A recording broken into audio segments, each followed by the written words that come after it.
So, ayun mga paps. Pinalipat kami. Dito kami daw sa outpost. Patulogin. Dito sa Osminya. Parang Barangay Osminya, Hinabangan, Western Samar. Doon po sa outpost. Dito. Ito yung barangay nila. Ganito yung ano, yung buhay dito sa bablog. Dito kami ngayon sa Osminya. Paulit-ulit. So, pinalipat kami kasi ano, nandun kami sa ano nila Hall Court. Bali, pinalipat kami dito ni Kunsyal ba yun? Ayun, Kunsyal, pinalipat kami. Ewan ko kung pumayag yung kapitan. Pero papayagan niya. Siyempre, mabait yun eh. Mabait yan. Kasi yung ibang barangay, hindi ko na i-mention, hindi kami pinapayagan ano matulog. Paano? Yung hindi ka papansinin ng mga ano dun. Marami akong nadaanan kami dito kaya nauwi kami natutulog sa waiting shed. Ganito yung buhay dito sa ano. Pag ganitong pagsama kay Google Vlogger, hindi ganun kadali. Ayun. So yun. Shoutout sa mga kabataan dyan. Dami mga ano dito. Sige po, salamat po. Si ano po si Pumayag po si Kapitan, di ba? Oo, payag Po. ito. Oh.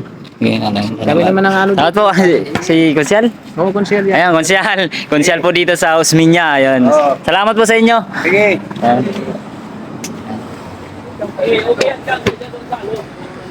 Ano? Ano ka?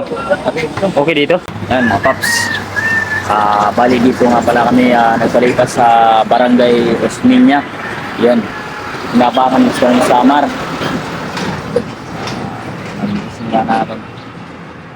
Dito kami nagpalipas ng umaga ni Iwa Vlogger dahil malayo pa yung susunod na barangay or bayan. Ayun o. Ganito pag umaga dito. Ayan o. Oh. So ngayon is alis na ulit kami kasi maliwanag na.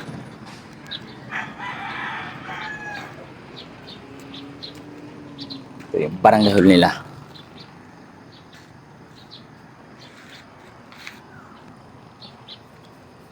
Simula na ulit ang lakaran.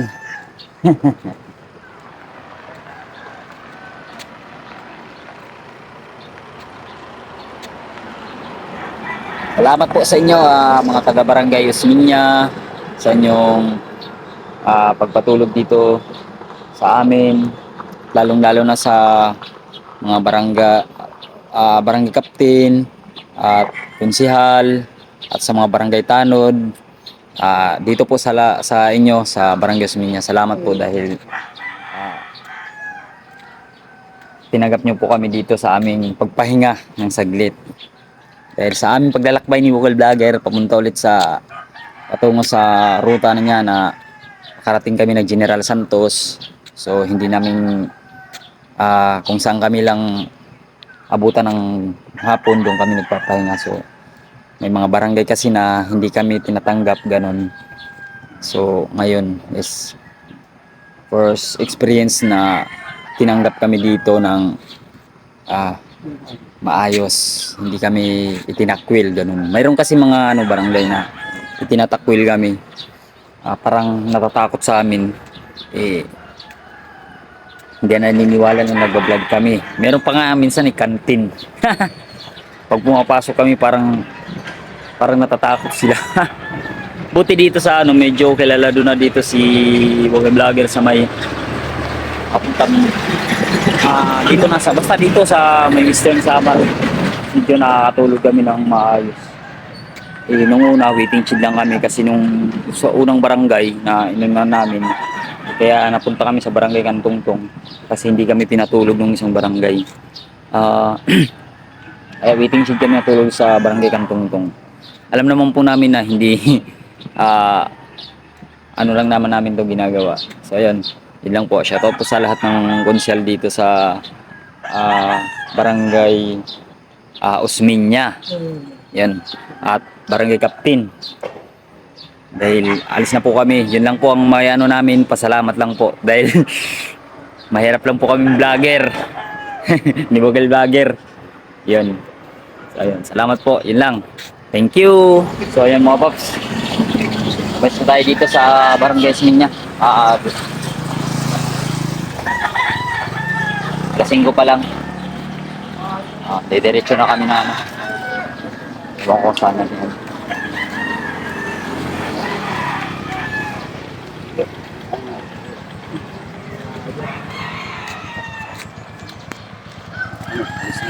Opo. Saan po si Consel? Salamat po dito sa inyo lahat. Lang sa mga konsyal. Yung mga kasama mo. Hindi siya maglakad. Ayos na po kami. Salamat po sa inyo, kuya. Salamat po sa inyo lahat dito, mga taga Barangay Esminya. Ayos na po kami. So, ayun. Ano tayo, simula na ulit ang lakaran.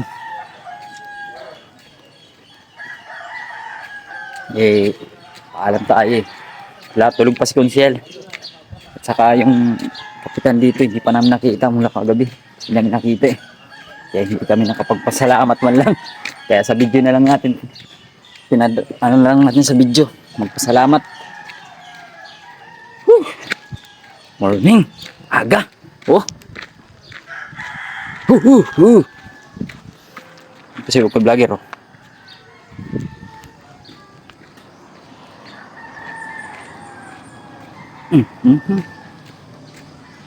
Sa mga araw na ito habang binabaybay namin ang kalsada ng Western Samar, ito yung mga natuklasan ko sa mga kwento ng bawat dinadaanan namin, lalo na sa mga tao na taga rito. Pero ni minsan hindi ko pinansin yun dahil alam ko sa bawat lugar na dinadaanan natin ay may mga kwento talaga na hindi kaalay-alay.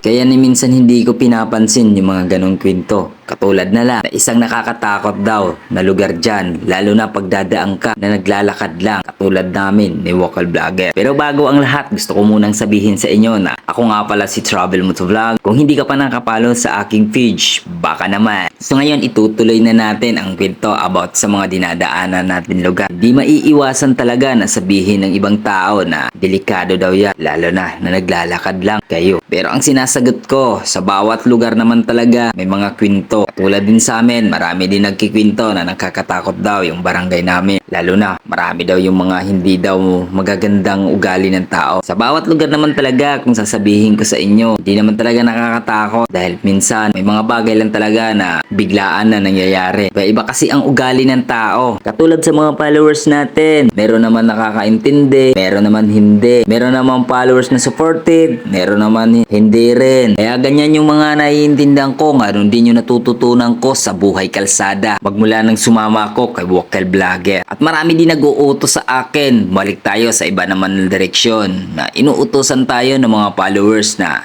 what if daw magsulo na lang ako maglakad? Hindi daw ako gumamit ng isang tao katulad ni Local Vlogger.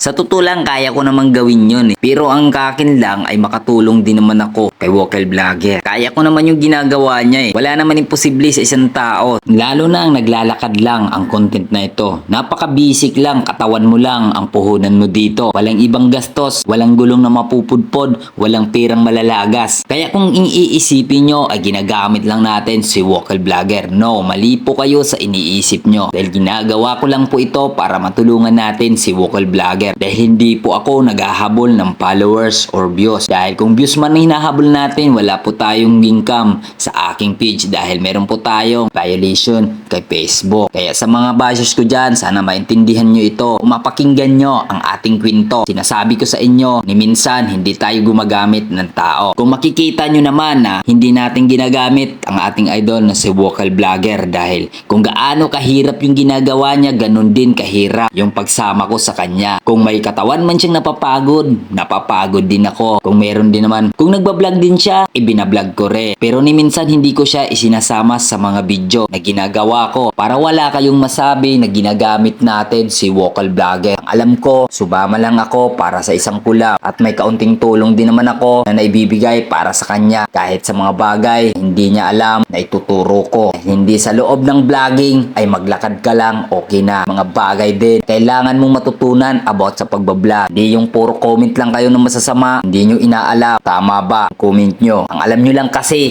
yung isip nyo na marumi para sa akin. Bis maglakad yan. Kahit matanda na no, mabilis pa rin. Oo. Kaya nauna ako pag may mga si tatay? 52. Kaya, Ikaw? nako. 29 pa lang ako. Tumanda lang ako ngayon dito sa ano. Oh, uling. Itim ka na, itim. Oo. Uling na ako. Live ka? Hindi, video lang. Upload ko mamaya. Shoutout na lang, boss. O yan, shoutout. Ayan. Thank you. Hello. Followers natin. Oo. Thank you, thank you. Anong barangay to, te? Ayun. Ha? May barangay pa ba na sunod doon? Malapit lang. So, yan. Shoutout po sa inyo, shoutout. So, ayan. May barangay pa daw.